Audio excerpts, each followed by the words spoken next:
咱们在美国纽约买房子，说一句真心话，遇到这类型的房子，别再犹豫了，抢就对了。我们和大家聊聊什么样的房子看到了就能果断出手。如果要在纽约投资房子，纽约值得投资的房子的画像是什么样的？这些经验虽基于纽约，但是像波士顿等美东城市也可以参考。洛杉矶等西海岸城市需要结合当地的情况调整，希望能帮助大家在房产的投资路上少走弯路，越走越稳。房产投资的核心永远是地段，地段为王。不谈地段的升值承诺是不太现实的。以纽约为例，核心中的核心是曼哈顿，这里聚集了大量的就业、教育资源，无论是人口的流动如何，有钱人聚集的属性从未变过。就像北京的核心区、上海的陆家嘴，买对了地段就成功了一半。选地段的时候，别只看大区域，更要抠小细节。关键是看2点：谁是你的租客、承接人，配套是否够方便。优先选高价值人群的聚集区，比如华尔街所在的金融区，高收入上班族很多，周边名校、学生还有高薪教师的需求稳定，尤其是学校本身是大地主，周边的土地稀缺，这类的地段的房子不用追求高租金回报率，毕竟纽约的房产税、物业费不低，能够稳健保值的就已经赢了。配套越齐全，房子越抗打。同样是步行10分钟到的区域，优先选有地铁站的，通勤的刚需，有大型商超的，日常购物方便，有老牌餐饮店的，客流量稳定，周边的居民消费能力强，能养得起好房子。纽约的话是以年轻人为主，家庭的住户少，大家更倾向于私立学校，所以学区不用作为核心的考量。开发商、设计师、物业是硬通货，开发商主要是看实力，更看它的兑现力，不仅要选好口碑、盖房的质量过硬的开发商，还要看他的承诺能不能落地。比如有些开发商拿地的时候会承诺建花园、配套商业，如果说能兑现，周边的设施升级，房子必然就升值。反之，承诺落空了，房子升值也会受到影响。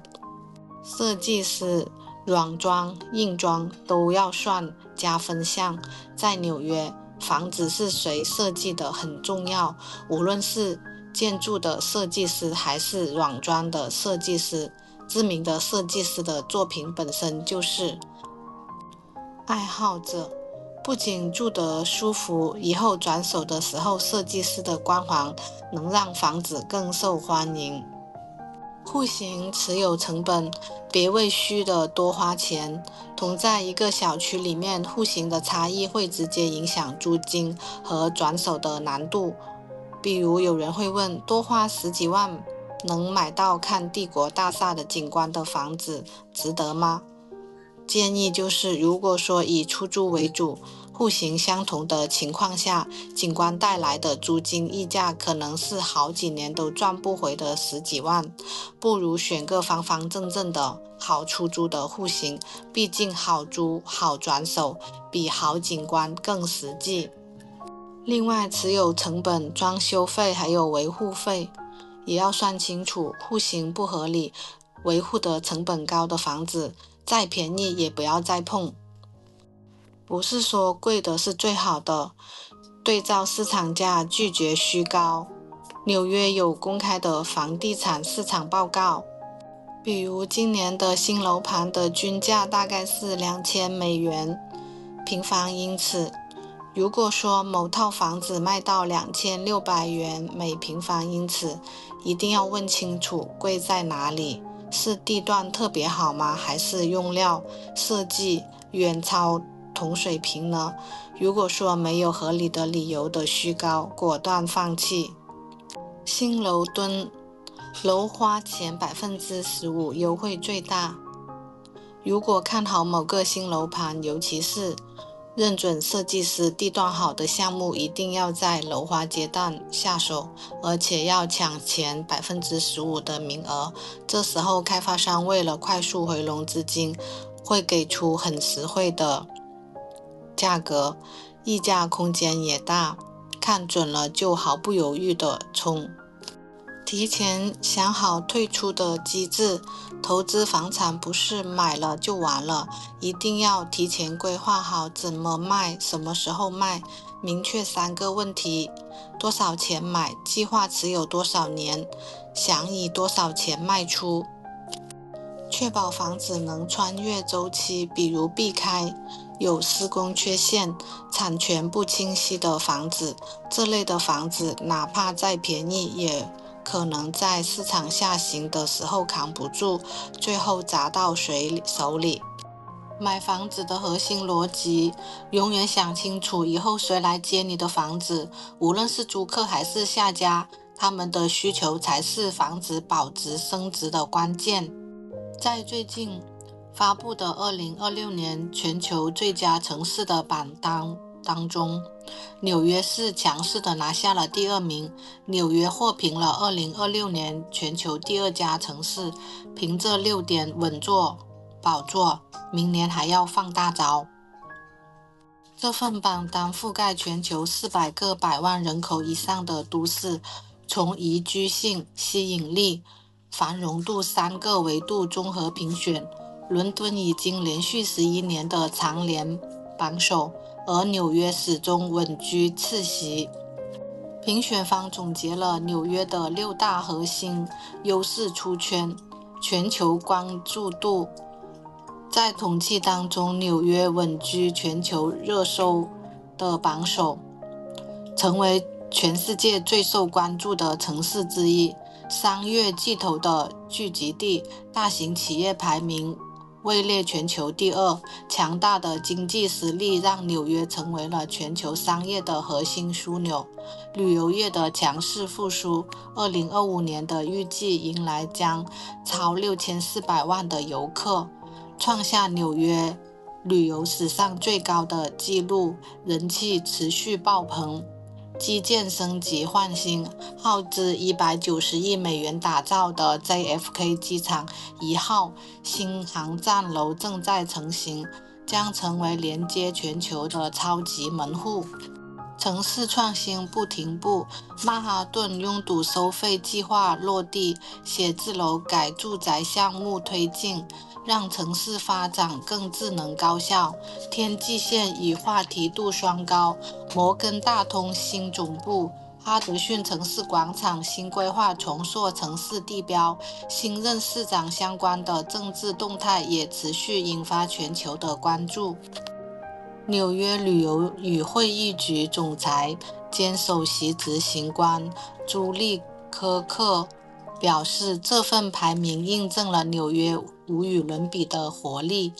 文化多样性和世界级的体验。2026年，这座城市还将迎来两大重磅的事件：庆祝美国建国250周年的活动，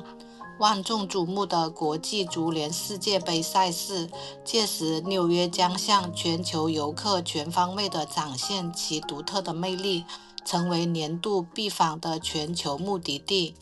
全球最佳城市完整的榜单，第1名伦敦，第2名纽约、巴黎、东京、马德里、新加坡、罗马、迪拜，德国的柏林，西班牙的巴塞罗那。曼哈顿中层的高层大楼门口就是地铁站，坐拥吃货天堂，享曼哈顿绝美景。如果曼哈顿是整个纽约的宇宙中心，那么曼哈顿的宇宙中心，全纽约最好吃的韩餐亚洲美食都在这里。位于曼哈顿附近的网红公寓门口就是地铁站，每个户型都带独立的洗烘。公寓位于曼哈顿的中层，是纽约商业文化与娱乐的核心区域，紧邻繁华第5大道奢侈品购物区及百老汇剧院区，而且出口就是美食天堂韩国城的区域。无论是上班族、学生，还是寻找高品质生活的租客，衣食住行一站式配齐。公寓周边的交通极为便利，楼下对门就是纽约市的核心地铁枢纽。在纽约租到满意的房子，到底要过多少关？纽约租房的全流程，申请材料的清单，第一次租房赶紧码住。在纽约租房子的流程比国内复杂得多。如果是纽约的留学生租房子的话，可要看留学生的身份，还有支付能力，还有信用记录等等，花样可多着呢。那些对于新人留学生来说，一是没有收入，二是没有信用记录，怎么办呢？别急，我们一次性说清楚纽约租房的全部流程，还有申请的材料的清单，带你看透纽约租房的全规则。租房申请的前期，确定租房的范围。首先，大家可以根据自己即将前往的学校来确定自己的通勤范围。一般情况下，单程的通勤距离在25分钟以内，是大家都会觉得比较舒适的一个时间区间。确定租房的细节，确定租房要住哪个区域，确定租房的日期，还有确定预计的入住的日期。在选好的区域内选择最适合的大楼，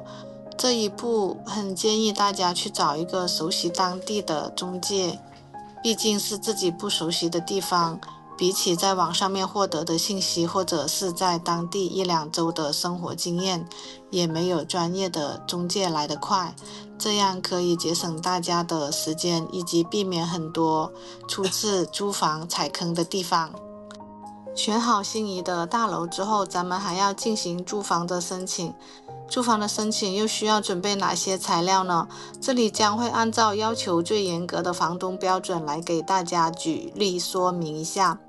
就是房源申请的材料，填写申请的表格。首先我们需要根据房东的规定填写一个申请表格，上传自己的相关材料。材料的审核，提交的材料会由房东这边的工作人员初步审核材料是否齐全，初审通过后会把租房申请的打包给他的上级，可能是房东或者是经纪人，他们将会严格审核各项指标。如果他们认为经济能力不够突出，或者是之前在美国有一些不良的租房记录，即使材料齐全，他们也会把房子不租给你的。作为新的留学生来说，最大的一个劣势就是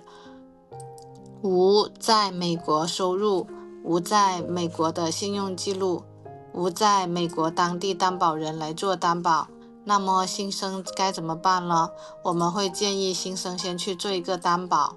简单来说，就是找一个担保公司来给新的留学生们做担保。如果留学生出现了任何的问题，逃跑了或者是不交房租了，那后续就是担保公司来给房东进行赔付，这个担保公司就充当了保底的角色。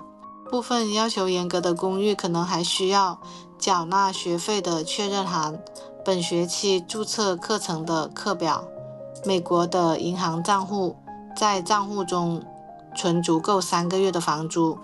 有的大楼需要你提交美国银行的账户、本学期的课程表、缴纳占位费和学费的确认函，并且要求在账户中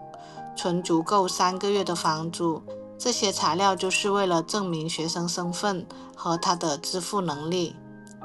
又有人会问，不是有担保公司了吗？怎么还要这些材料呢？其实是担保公司跟这个房东做陪护的时候，他也是要花时间精力的，有的时候要等11个月之久，因此他就会在一开始的审核上面要求得非常的严格。这些大楼一般都是不愁租的，不仅位置好，而且价格好，设施也好，物业管理也好，都是大家每年去抢的大楼。虽然说房东要求严格，但是按照要求把材料准备好的人也不在少数，能自己申请成功的可能性是比较小的。找一个靠谱的房屋中介很重要，申请是更加的规范，价格的租期是更加的划算。